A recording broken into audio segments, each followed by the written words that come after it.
Welcome to the Modern Assyrian with a very special live presentation on Facebook and with a very special guest, Mr. Ramond Takhsh, former president of the Assyrian American Association of Southern California.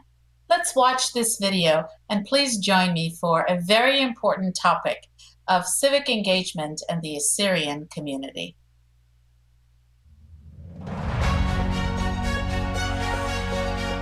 The 2020 presidential general election will take place on November 3rd this year.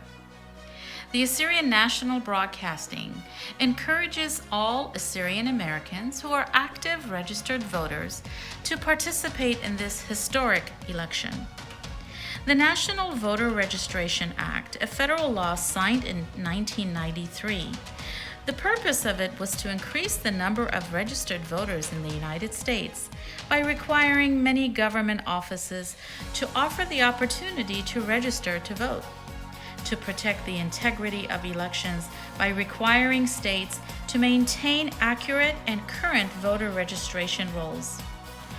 A&B is located in California, and California law in general mirrors the National Voter Registration Act. For the safety of voters and volunteers, the Governor of California signed two executive orders. N-6420 ordered for November 2020 to be an all-male election. N-6720 allowed counties to modify the number of minimum in-person voting locations available to voters on and before Election Day. More legislative changes, such as AB 860, passed on June 18, 2020. All active voters will receive a vote by mail ballot. Senate Bill 423, passed on August 6, 2020, requires for minimum number of in-person voting locations, also requires for minimum number of ballot drop boxes. Who should register or re-register to vote?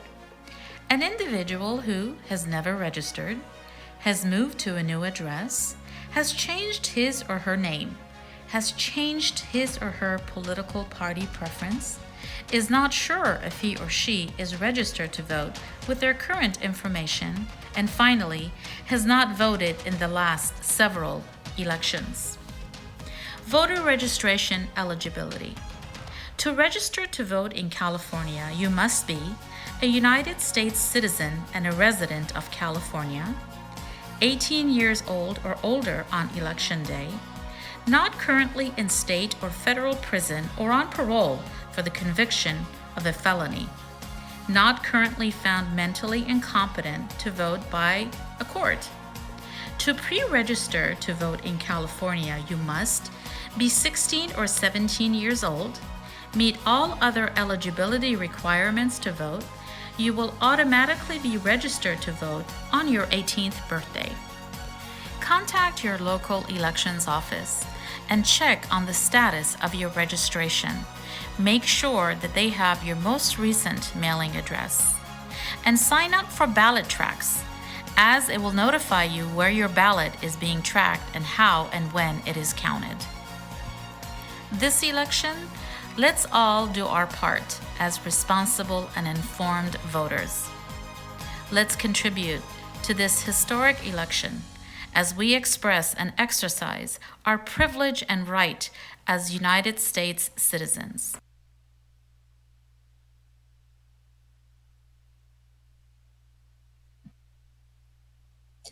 Welcome once again to the Modern Assyrian on this live broadcast. I want you to meet my special guest, Mr. Ramond Takhsh. Welcome to the program, Ramond. Hi, Carmen. Very nice to see you. How have you been doing this year? It's haven't seen your face in a long time with this pandemic. How have you Well, been? I've been well. Thank you, Ramond, for joining me Good, today. good. I know you're super busy.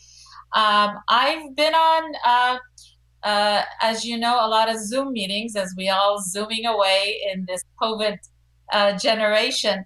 But the work continues. I know you are busy as well.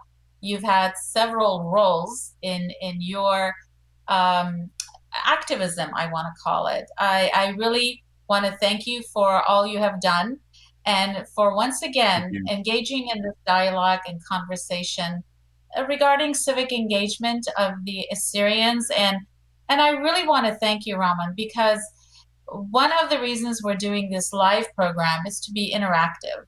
We want to make sure that we reach everyone, the Assyrian speaking audience. And towards the end of this program, which we have an hour, I would like us to engage in our own language to make sure that we don't leave anyone out. So let's begin. Tell me a little bit about yourself. You've appeared on many programs. You've done a lot of advocacy for the Assyrian cause.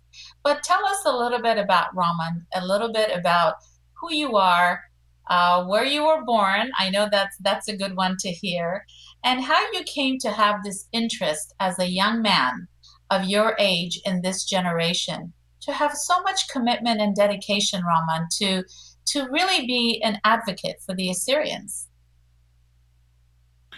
Well, to all the viewers, good evening. I hope and good morning to whoever's watching around the world. My name is Ramond Takhsh. As Carmen has said, I've had the pleasure to be on Assyrian National Broadcasting several times. It's been a while.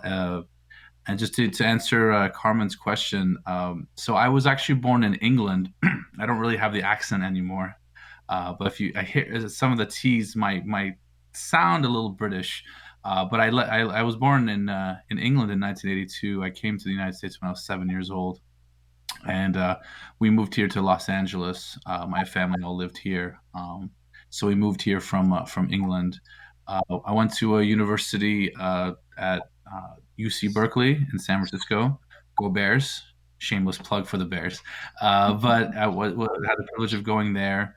I helped co-found an Assyrian organization, the Assyrian Student Alliance, with my good friend Dr. Annabelle Odishu and several others. And that was a great that was and especially during college when you grow up in a Syrian family and you go to college and it's a pretty foreign environment, natural gravitation is toward the familiar, and the most familiar obviously is just over your own culture, and that was kind of the first thing that we did and to gravitate to. It was an amazing experience. Learned about different people, different cultures, communities. Learned a lot about the world.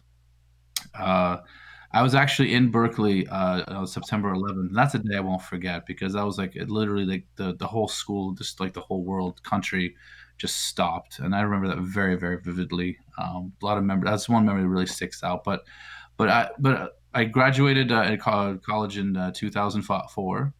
Went to law school and got admitted to the bar in 2010. I've been a practicing attorney for 10 years. 2 years ago, I worked for a small firm in downtown LA for several years. And then I decided to start my own shop. So I started my own firm a couple years ago. And that's been going pretty well so far, thank God. So I really have like my family to thank for that. You're only as good as the people you stand on the shoulders of those that come before you, or those that help give you those opportunities. It really does take a village, and without people like my parents and my sister and others, like you, I would be nobody. So I really appreciate all they did for me. And as far as for Assyrian activism, I first got more involved in 2010. Unfortunately, it was a tragic situation, as we all remember the massacre of 58 of our own people at the Our Lady of Salvation Syriac Catholic Church in Baghdad, where that kind of gave rise to the Black Marches. I think if you remember that about 10 years ago, around the end. I was actually around the end of October, so we'll mark 10 years. We organized a couple of those here, those cities around the world. That was the first I kind of got involved. Um, had like different projects, but then I felt like it was best to kind of get involved in an organizational capacity. It's important to have people get involved in our organizations. We have plenty of organizations. A lot of them do good things. And I don't believe in this concept of starting your own thing. I think the idea is you have these existing organizations and you help grow them and make them better and make a contribution. And I was honored to get involved at the Syrian American Association of Southern California, where I served as the vice president first from 2014 to 2016. I became president then from 2016 to 2020. and I left right before the pandemic. That was that I didn't know the pandemic was coming. I promise, but I left because we have term limits, of course. But we have a wonderful team out at the association with Peter Warda as the president, Sherman Takhsh as the vice president, and a whole wonderful team that is really doing an amazing job at this time. So that kind of got our that's a little bit brief kind of introduction and summary of myself and some of the roles I played in the community. Thank you for sharing that. And I really like how you really have the respect of the family. The family plays a huge role. Our parents, we are a very family oriented culture. Regardless of which country we are born in and raised, our culture is with us. It's a fiber of who we are. It is our identity.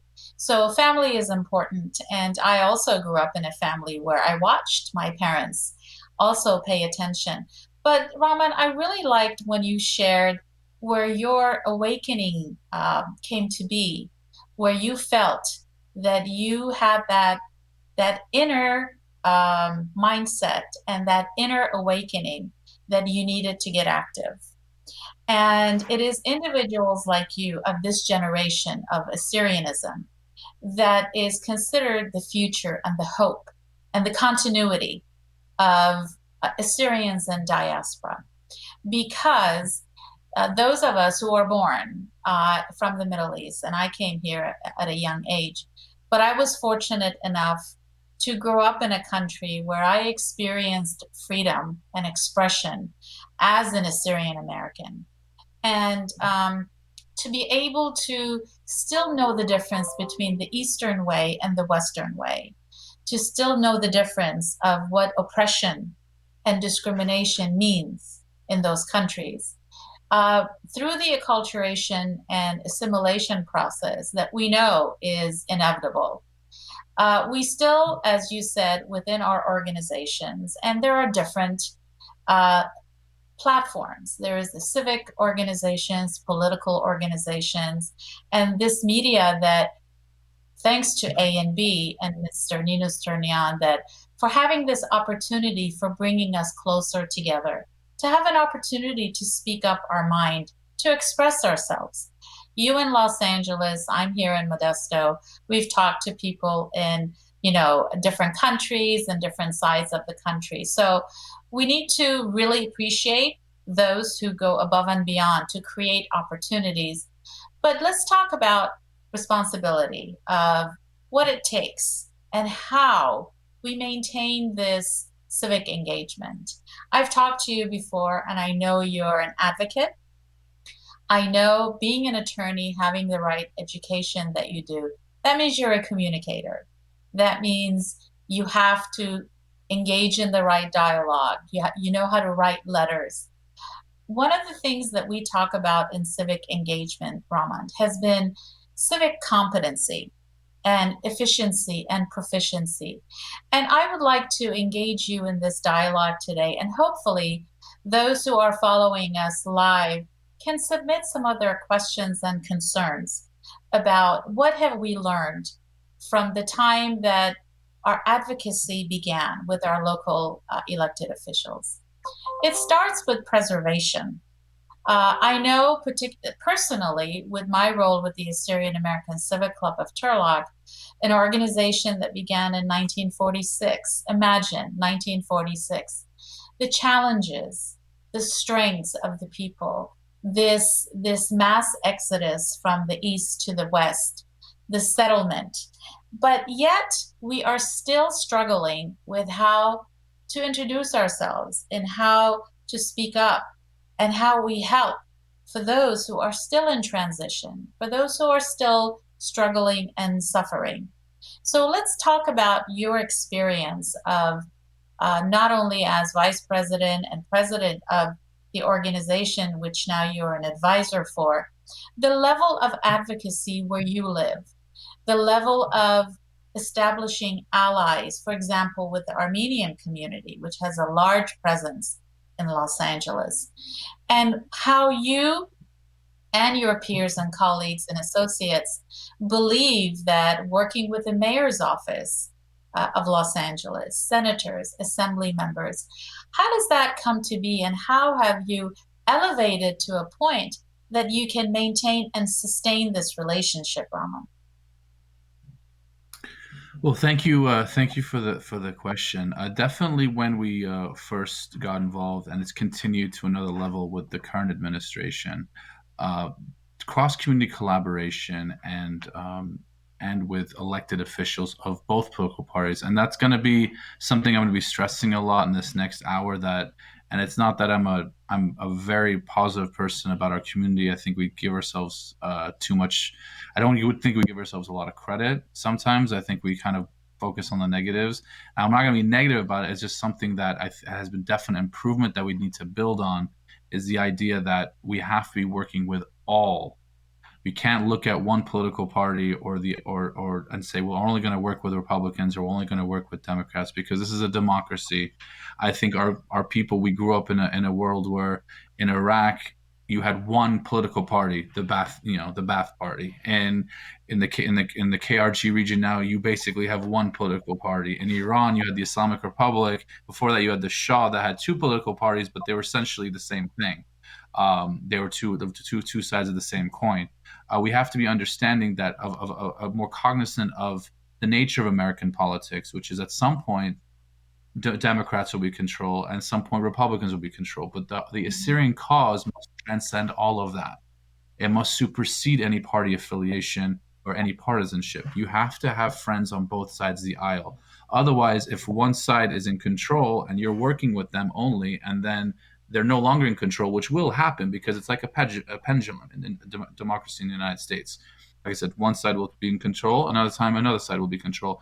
You want to make sure that your work continues, and you look at the Yes. Armenians, for example, but it's the Armenians, the Jews, the Kurds, which I'll give a couple of examples of the strength that they've had as far as advocacy and lobbying. There's a reason why we're, as a community, we have Assyrian advocacy groups that are doing really good things and trying to make their voices heard about our situation in the homeland. But there's a reason why there's a bit of pushback, there's a bit of headwind, is because of the what other communities have learned is that because they've built those relationships on both sides of the aisle, their position, their platform, what they want will be amplified as a result.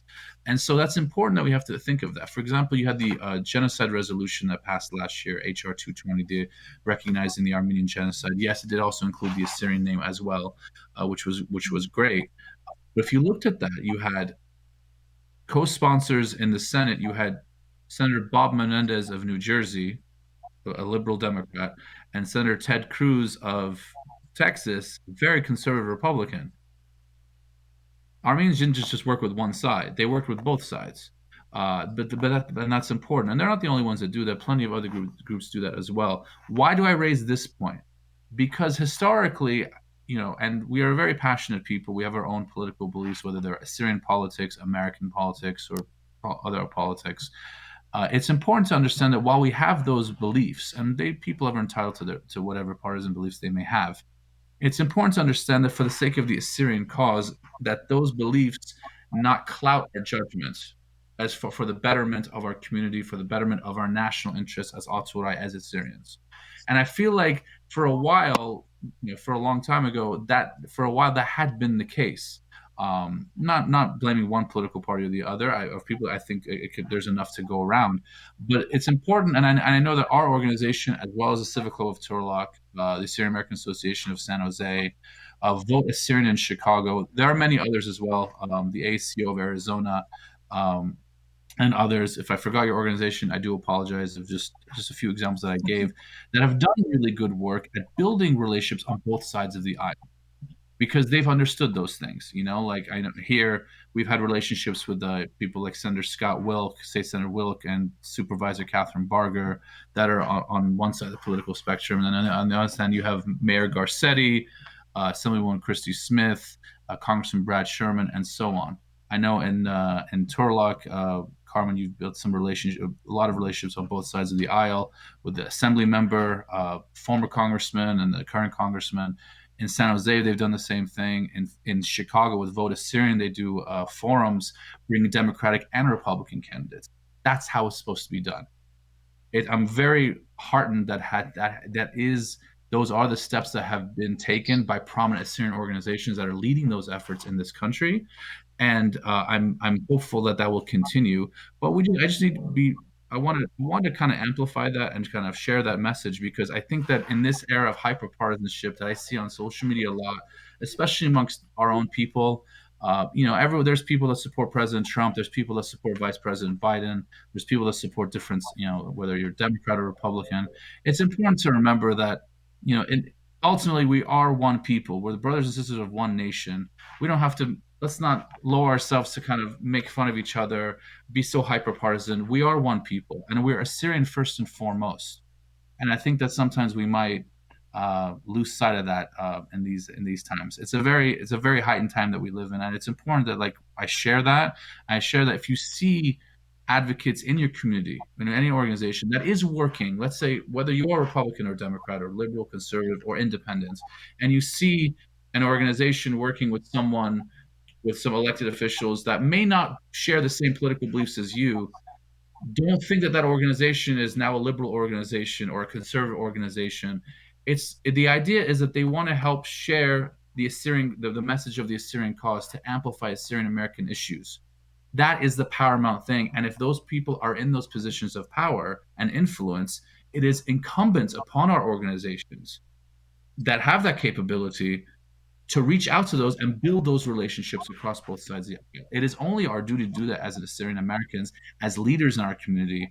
And Carmen, you've done that yourself, and then plenty others have done that. Others have done that in different parts of the state and around the country. So that's I thought that was very important for me to share that, and I hope that people will see that moving forward. It's absolutely true that we have to work with both sides. And you're absolutely right. We are very passionate people. But one thing that we have learned living in the United States, with the rights that we have, with the privileges that we have, is the freedom of expression. The freedom of expression to not be afraid of speaking up of who we support, who we endorse. For example, I work for the elections office, and I am not at liberty to endorse publicly because of conflict of interest and the code of ethics. So, but I do advocate for voter registration, as you saw in the video that was prepared. You and I and different organizations have talked a lot about the importance of the census and what it means. Um, what I really would like to engage in is dialogue. Um, there is a difference between legislation and there's a difference between campaigning and electioneering. I would love to see our people mobilized in what they believe in. That's really good.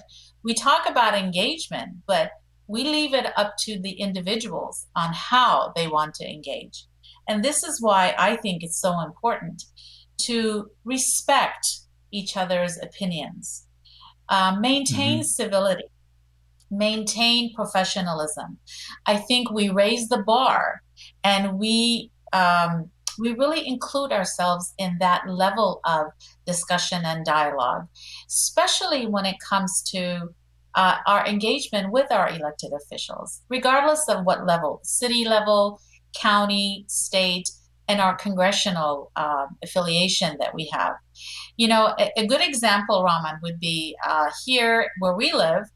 Our former congressman was Jeff Denham, very close to the Assyrian community, a lot of immigration issues. He was a Republican. Before him, it was a Democrat. He also helped a lot of Assyrians with their immigration issues, a lot of issues that have to do with um, guidance and direction. The same with our assembly representatives. Mayors and county are really not as partisan. However, my point is there were immigration cases that I was involved in that started with a Republican congressman's office. He did not win re-election. A Democratic congressman came into office. That immigration case still continued. And we were working with both sides. So constituency really doesn't ask you if you're a Republican or Democrat. It is the elections and the campaigns that we all know what the motivation of elections are: to win, to get votes. Mm-hmm. However, a lot of our organizations, being 501c3s, as you know, as being an attorney, correct me if I'm wrong, but to have that exempt status, you really are not supposed to be affecting policy and legislation. Advocacy is a different thing.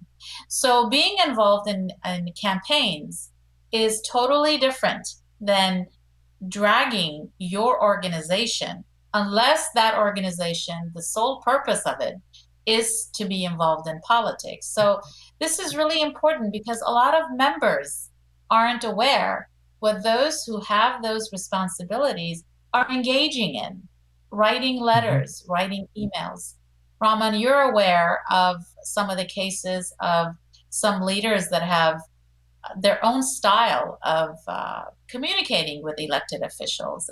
We're not going to name names, but we have to learn from the mistakes that have been made. And one way to learn how to improve is to look in the past and see this action was taken by so and by this organization. What was the outcome? Who benefited from it? And how do we learn from it, and how do we improve?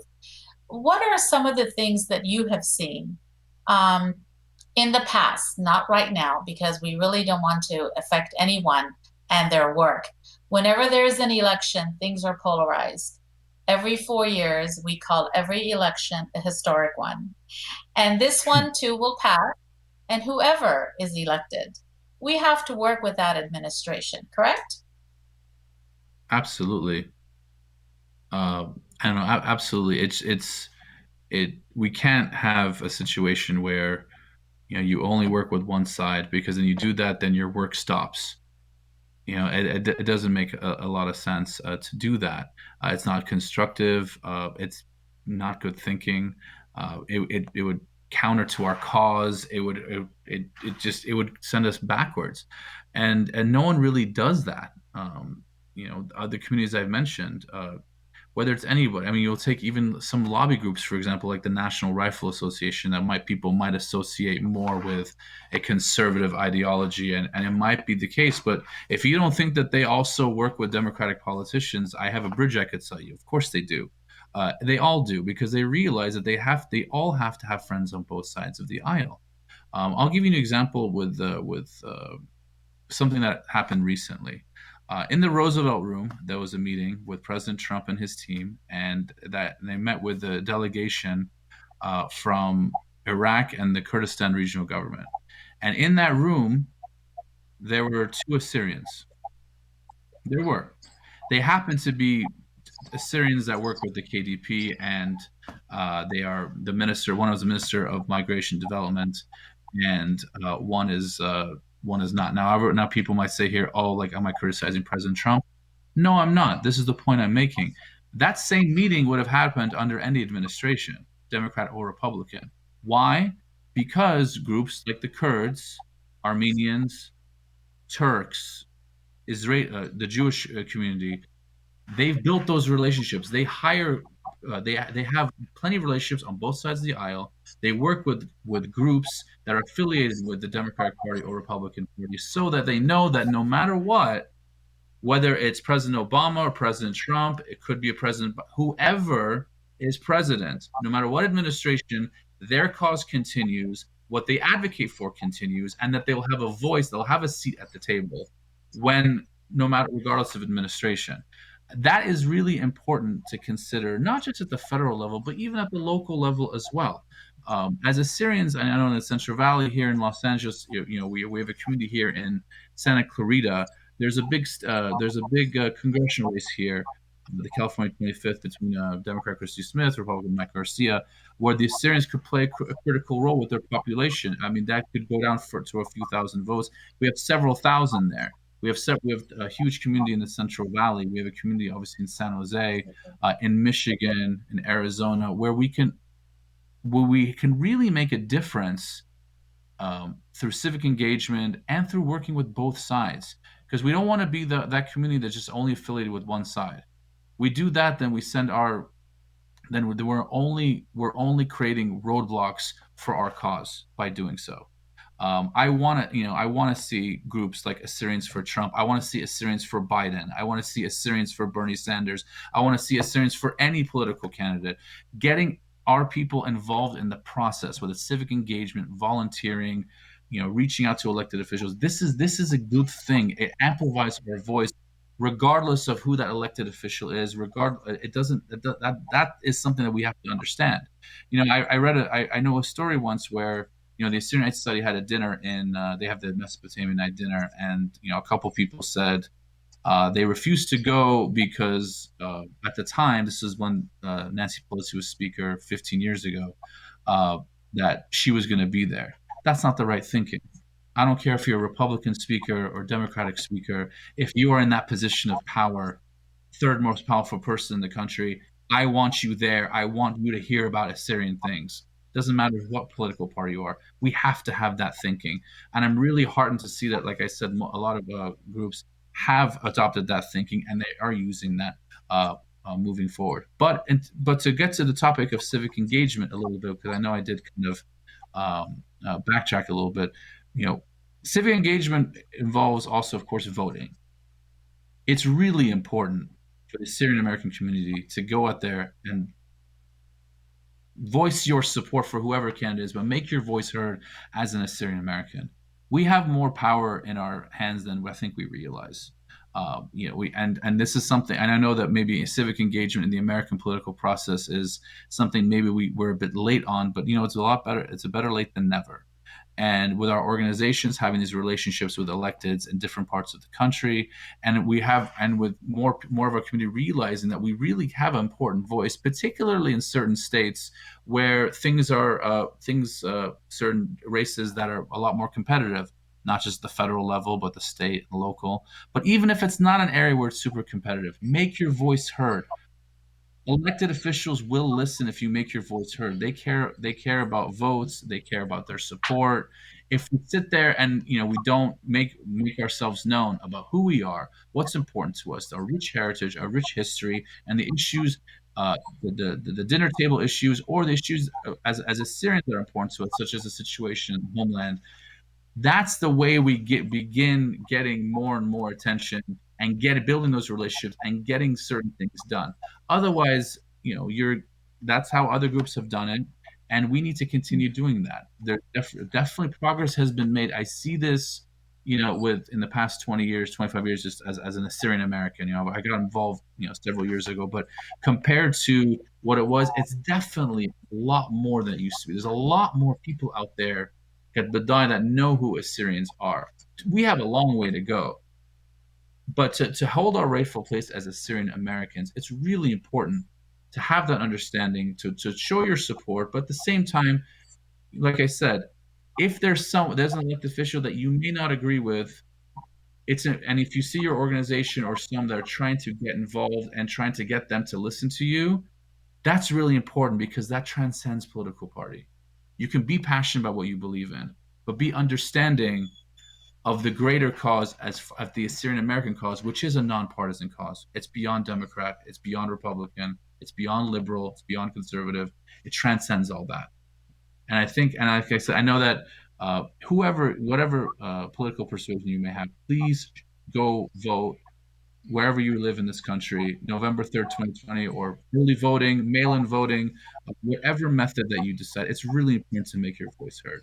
And I want to make one point about the census. I know the census that I know Carmen has worked so tirelessly on in the Central Valley and beyond. We've worked on it with a lot of different organizations together on a national initiative. There's still time to fill out your census. Write Assyrian. That's super, super important. This only happens once every 10 years. So, I mean, you can't do it next year. You can't do it 2 years from now. This is where power is first comes about, by letting people know who we are, these elected officials. That's super important if we want to get their attention, if we want to kind of get them to understand the causes that are near and dear in our community. So I know that was a little rambling. I apologize, but I just wanted to kind of pack that there.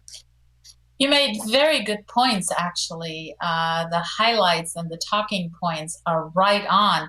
We have had shared conversations with different organizations on A&B. We did a program that, we talked about the census. We talked with former president and the current president of the Assyrian American Civic Club, with San Jose, Arizona, and your new president, Peter, and Vote Assyrian in Chicago. And this is the beauty of A&B bringing us all together, because we found a consensus on what you just described: the importance of the census, the importance of voter registration, the importance of the difference of being someone who's not a registered voter, a resident. When you become a registered voter, you become a constituent. That means you appear on the radar of elected officials. I've worked in these offices. I know when somebody calls in, we immediately check to see if they are a registered voter or not. Even though if they are or not, we still help them, because constituent services is nonpartisan. Whether that individual voted for that elected official or not, they still have to, whatever the services are, they have to work. That's what they're elected to do. However, when a community is engaged, informed, connected, when you make that phone call when you need something, they know who you are already. They know that this community is mobilized. They know they are voters. And the reason I'm saying all of that, Ramond, is because you can establish a community to be mobilized to become a base. Where we live in the Central Valley, in a very small populated community, we have a large group of Assyrian Americans. We advocate voter registration because the elected officials know that once we are mobilized, we can make or break elections. We can be that percentage that can add, or you can be first place, second place, third, especially in primaries. So we know that because we've had these conversations with our elected local officials. All politics is local. However, every 4 years, tensions are high. A lot of a lot of passion, a lot of media coverage, and I still respect every expression, every person. That there is one or two things that will make a person vote a certain way. As long as they still vote, is why we really do what we do. And the civic engagement level that I want to talk to you about a little bit more in detail is the difference between legislation. How do we become more savvy to establish connections, for example, with the State Department, for example, with organizations and other nonprofits that can benefit members of our community?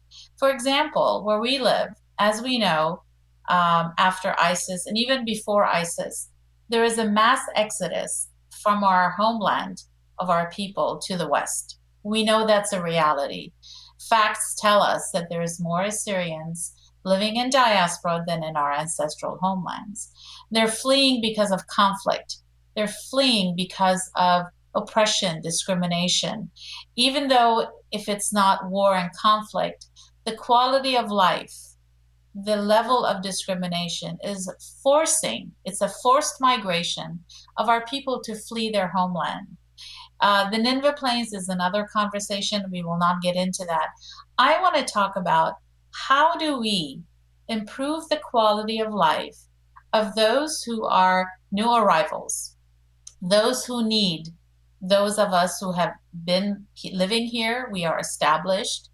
How do we help with the services for the kids in the school districts, for those who are learning the English language, to have that hands up, not a hand out? And how do we help our seniors improve their quality of life? Because you know what? Every transition happens. There are those organizations that believe in preservation and advancement of the Assyrian community, but there's always that generation that falls through the cracks. That when I hear from these people telling me, when we came here, there was no one asking us if we needed anything. There was no one asking us how we felt, if we were depressed, if we needed help. It was just our relatives and our neighbors. When we look at the Latino community, when we look at the Asian community and other, immigrant minority and their organizations, they are there to help their own members of their own community. We are so overtaken by politics right now. And this election will pass as well. And then we get back to the work of what we really need to be doing, which is how do we improve the quality of life for Assyrians who need that help, whether it's foreign policy or domestic policy. How do we become more politically savvy? I know you worked with a few lobbyists. I know John Coriel is a friend of yours. How do we get more Assyrians involved in looking at the bigger picture to make improvements and to really improve the level of our engagement to another level? I think that there's a few, and there's the Assyrian Policy Institute that is really doing some good work as far as crafting policy. They're like a think tank, and they've had several meetings at several different levels in crafting what we are looking for. I think that it starts with well, it starts with at the individual level or at the organizational level. Individual level, as far as we talk about with the census.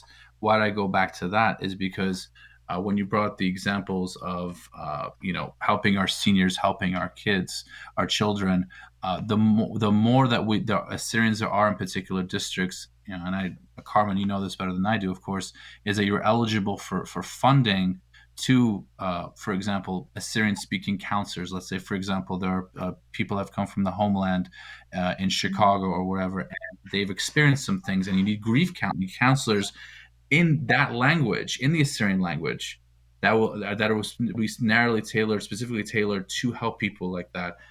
Well, the only way that would really happen is if there's Assyrians that they know there's a certain number of Assyrians in that area. And how do you do that? You fill out the census. So that is at the micro individual level. It's more than that, but that's kind of where it starts. At the organizational level, it's a couple of things. You want to make sure you have the right people, and it's important to have. We have a lot of talented people in our community. I think for one reason or another, for a variety of different reasons, they've felt they didn't want to get involved. They've seen certain divisions, they've seen certain fractures, and they just say no. It's important to have the right people talking to elected officials, and I'm not trying to sit here and say I'm better than anybody else or someone is, but it's not. When you look at the Armenian community, not every Armenian is going to talk to an elected official. It's someone that is knowledgeable about this, knowledgeable about the events, that is it doesn't matter about what your occupation is, but there's a level of qualification that they're well versed, knowledgeable, and can accurately convey that message and do so in an effective manner.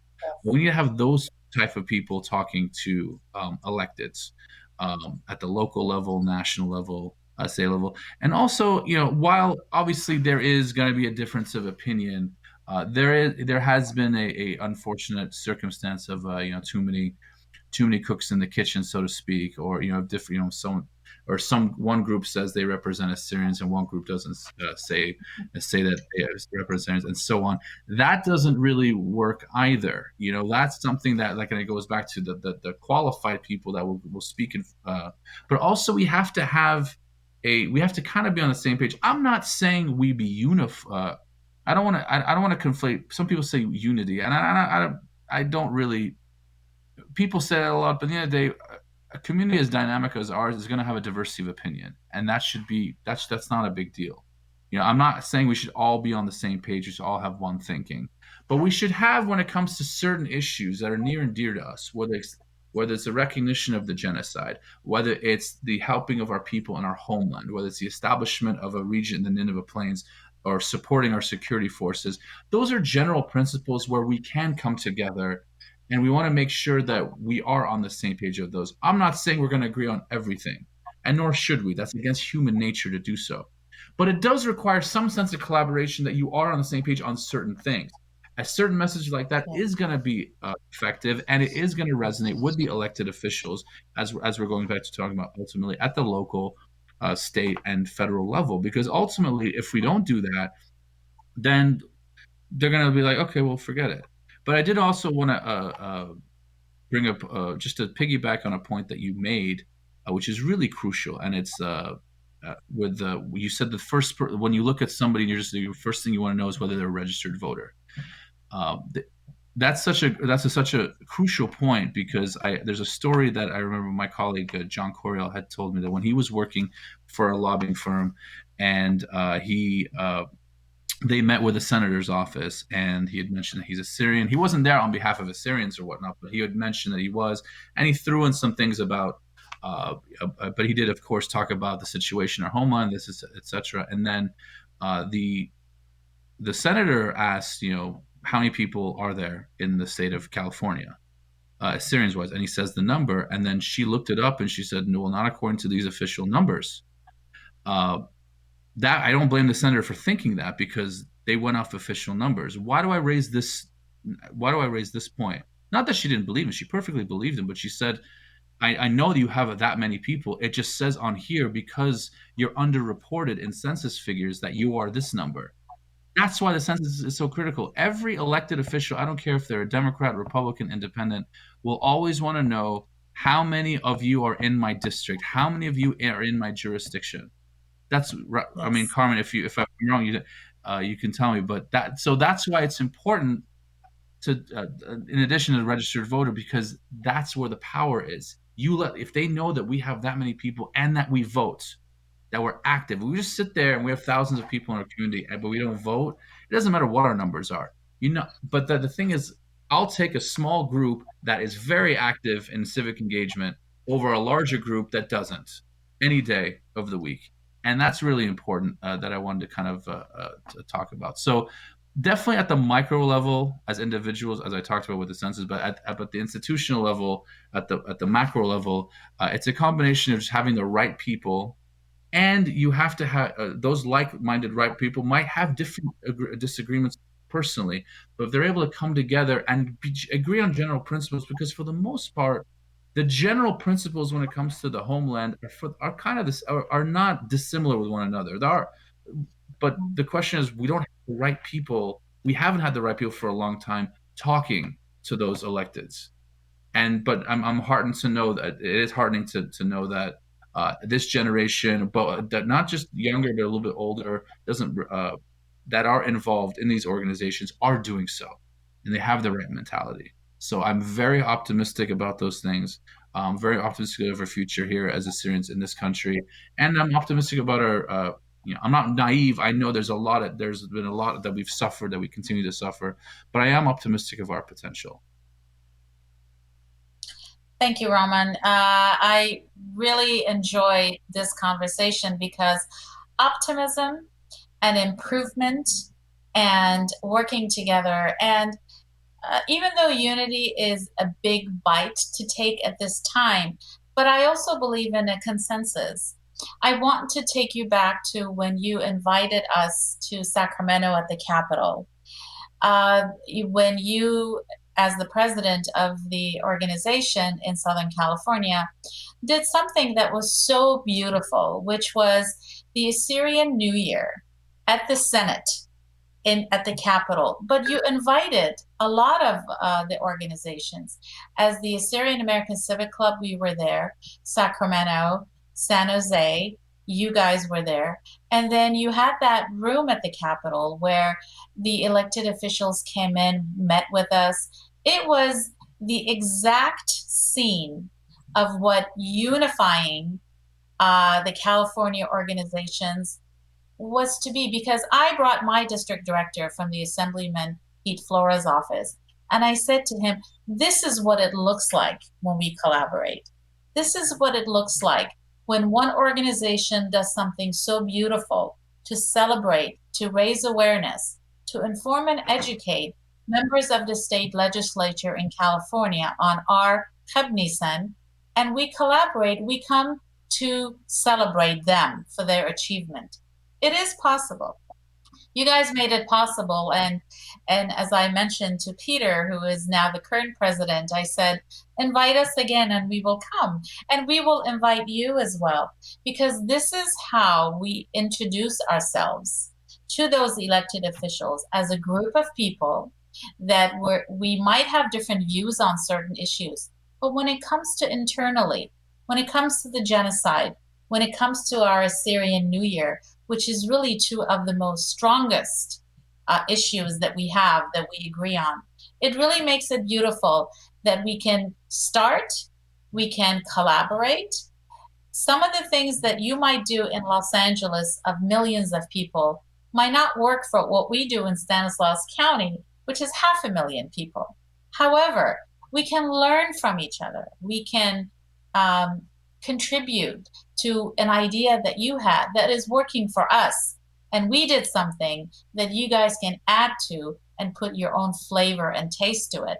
The bottom line is the big picture, which is the achievement of how we inform and educate not only our new generation, those who are born and raised here, we remind ourselves of what we already know, but to inform non-Assyrians of who we are.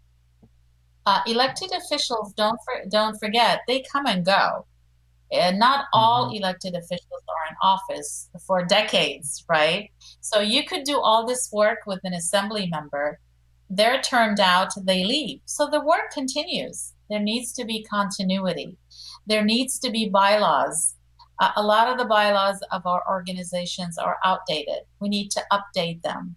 We need to get younger generation to feel that they are welcome and they can contribute.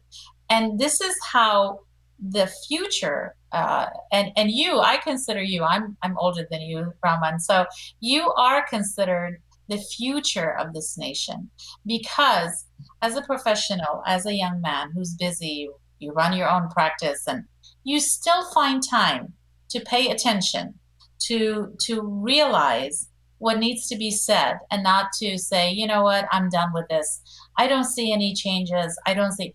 The changes are happening little by little. And I also believe it's a generational thing. I think generation from generation, coming from an Eastern mindset to a Western mindset, takes a whole generation to get used to. A Western way of thinking is very different than what our parents and what our forefathers went to. With all due respect, they did what they had to work with. They did what they could do under their circumstances, and we honor that. But we must work harder because we have more freedom, we have more opportunities, and we have to do this. And in closing, we have just a few minutes. Ramond, I would like you to say in summary a few words in Assyrian, because you do speak very good Assyrian, as a summary of how the voter registration and census is important, and how the importance of all of us working together will make a difference. I believe you have 4 minutes. اوكي.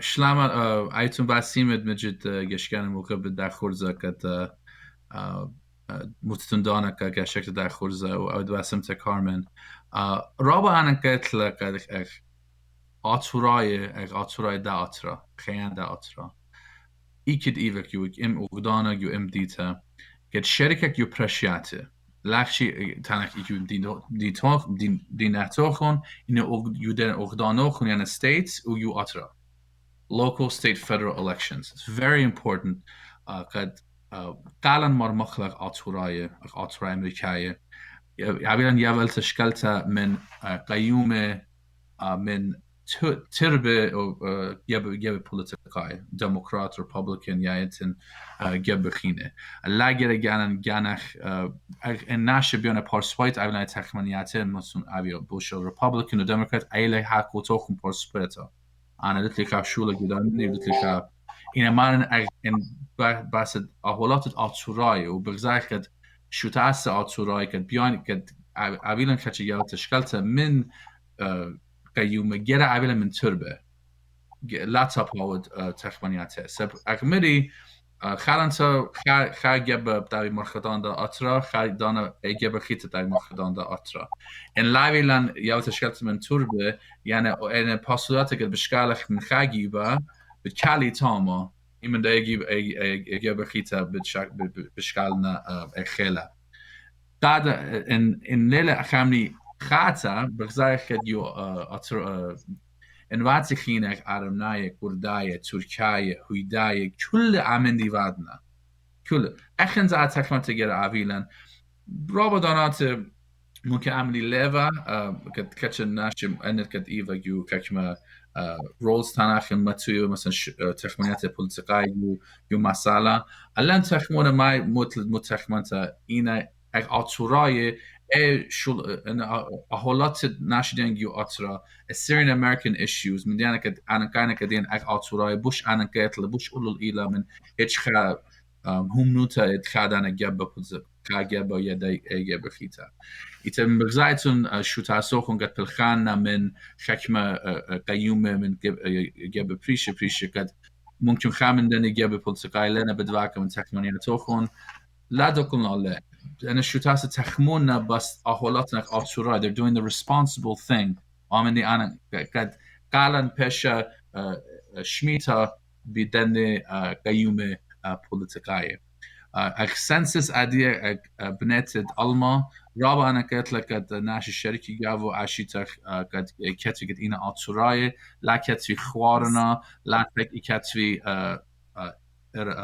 عراقنا إيران كتفي كتفيتون عراقنا بخشفي أخناخن إيتون أخدانا عربية تانا أخيابد نخشفي إن كتفيتون إيرانايتون بخشفي إيتون Persian إن كتفك أتوراي دان تخت سباي كاونت بنت بيطاف من ياند أتورا كما إينا جدا أتورا then كم سر خالا مرمخلب كم سر تانك زي كما ناشدين بوش زيدنا جدا أخدان جدا ستيت كم سر زيز شكلك من grant money ناشد تانك پالاخد بكريه يطان لاش ديشان سوراي These are things that can happen. او قيومة بتخزي قد يقضانه بوزول السوراي إينا تامه الأمريكا بخشاوة. إيران سا إيلا خسبار على ديان بتفش بشمورمتا. They'll listen to us. In the end of the day قيومة تخمونا بس كما قال بشكالنا جب خشياته. إيلا خامني أنا قلت لا. إيمان بغزاينا إن أزاق بتفاكك من قيومة بالتاني كما منوخون إيتون يقضانه دي. يا آمني هما شباقورنا. That's really important. اتلي رابي قارة قد كل أتصورا كتينا مثلا ماشي مكامادية قد أختي قد جنجارة يو ظلمي رقل من ظلمياته and they came تيلون لخا شلون هي أيوتان يارتوتان خاميلة. It was a survival mode. وأبي ادمجد بس احنا بكشلايك على رشنان الدنيا احنا عادية we cannot think of survival mode عادي بزودة هل thrive موج عادي قد لخي إيوخ بدنا generations مو بعدك اك آتوراي مجرد منتيك اك آتوراي أمريكاي لخا وطلبياتن موينة ومو بيخ أودخ قد أنا طلبياتها عتيالي توتا. It's not about I don't say it was about survival. ركلن من راكا ركلن من ظلمياته شلشنا قد جويد على آوخ قد لا برش مندي لا برسخ. That's survival. Now we can't think about survival. We have to think, what are we doing here to succeed? What are we doing here as a Syrian American now? That's the thinking that we should have. أنا رابط ينتد من تيم من دين الشوتاسة أو institutions بريشة كده أتخشولان فادنا.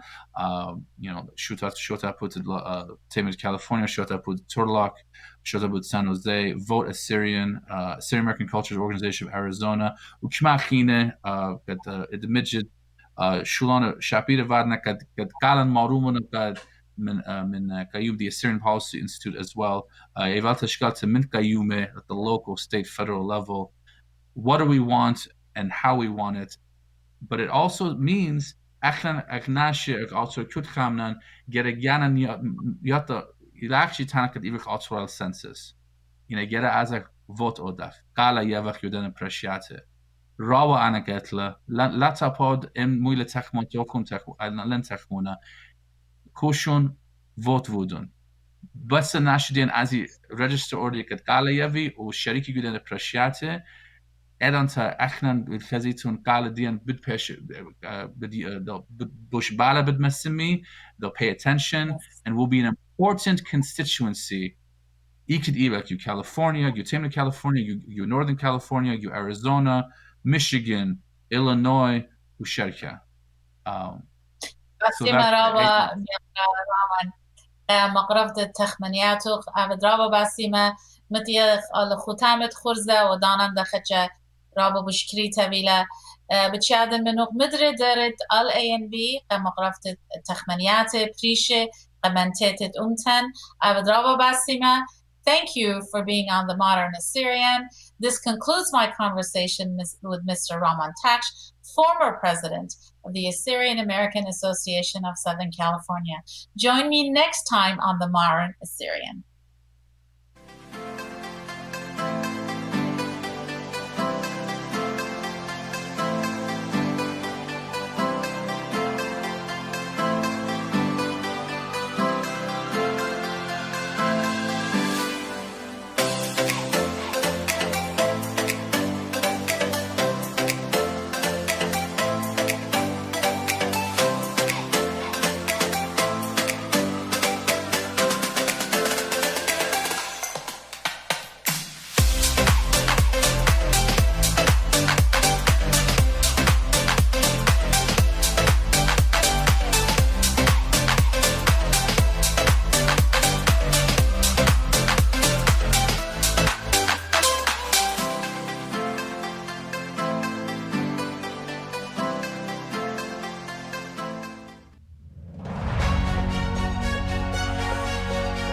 The 2020 presidential general election will take place on November 3rd this year. The Assyrian National Broadcasting encourages all Assyrian Americans who are active registered voters to participate in this historic election. The National Voter Registration Act, a federal law signed in 1993, the purpose of it was to increase the number of registered voters in the United States by requiring many government offices to offer the opportunity to register to vote, to protect the integrity of elections by requiring states to maintain accurate and current voter registration rolls. A&B is located in California, and California law in general mirrors the National Voter Registration Act. For the safety of voters and volunteers, the Governor of California signed 2 executive orders. N6420 ordered for November 2020 to be an all-male election. N6720 allowed counties to modify the number of minimum in-person voting locations available to voters on and before Election Day. More legislative changes, such as AB 860, passed on June 18, 2020. All active voters will receive a vote by mail ballot. Senate Bill 423, passed on August 6, 2020, requires for minimum number of in-person voting locations, also requires for minimum number of ballot drop boxes. Who should register or re-register to vote? An individual who has never registered, has moved to a new address, has changed his or her name, has changed his or her political party preference, is not sure if he or she is registered to vote with their current information, and finally, has not voted in the last several elections. Voter registration eligibility. To register to vote in California, you must be a United States citizen and a resident of California, 18 years old or older on Election Day, not currently in state or federal prison or on parole for the conviction of a felony, not currently found mentally incompetent to vote by a court. To pre-register to vote in California, you must be 16 or 17 years old, meet all other eligibility requirements to vote. You will automatically be registered to vote on your 18th birthday. Contact your local elections office and check on the status of your registration. Make sure that they have your most recent mailing address. and sign up for ballot tracks, as it will notify you where your ballot is being tracked and how and when it is counted. This election, let's all do our part as responsible and informed voters. Let's contribute to this historic election as we express and exercise our privilege and right as United States citizens.